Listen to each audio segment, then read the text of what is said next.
The rise of the Ming treasure voyages legacy and the closing of China's seas, 15th to 16th century. The morning mist drifted over the harbor of Nanjing as the treasure fleet prepared to sail. Hundreds of colossal ships, some as long as a football field, floated silently, their red sails catching the rising sun. Bronze cannons glimmered on their decks. Banners embroidered with golden dragons snapped in the wind. At the head of this armada stood Admiral Zheng He, a towering figure in silk robes, his gaze calm yet commanding. Behind him, thousands of sailors, soldiers, scholars, and merchants waited for his signal. When he raised his arm, the drums thundered, and the fleet began its journey, out of the Yangtze River and into the endless blue. It was the early 15th century, during the reign of the Yongle Emperor of the Ming Dynasty. While Europe still struggled to rebuild from medieval darkness, China was already at the height of its power. Zheng He's ships carried not conquest, but prestige and diplomacy. They sailed across the South China Sea, through the Indian Ocean, to the coasts of Arabia and Africa. Everywhere they went, the world bowed in awe. In Calicut, princes marveled at the scale of the ships. In Mecca, pilgrims whispered that the Chinese emperor's reach touched the very gates of heaven.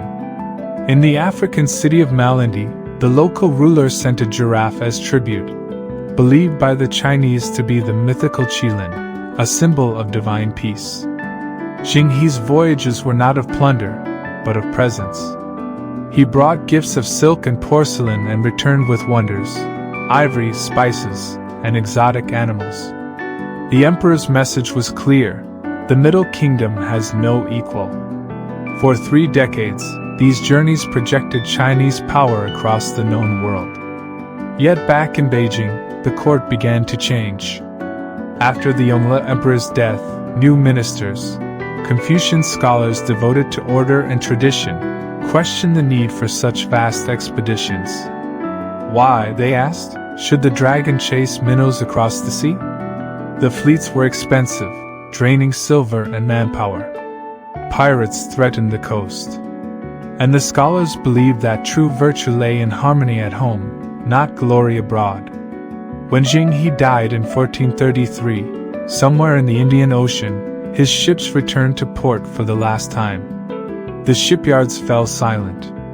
Records of the voyages were sealed or destroyed.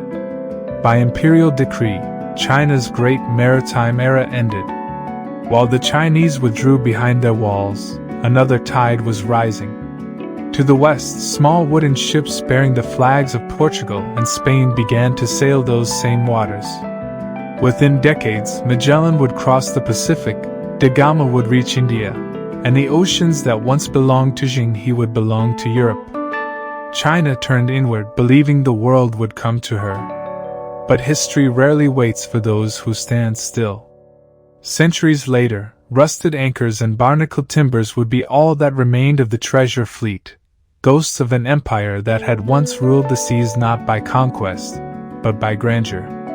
And as Europe built colonies across Asia, a quiet lesson echoed through time: that power, once relinquished, is rarely reclaimed.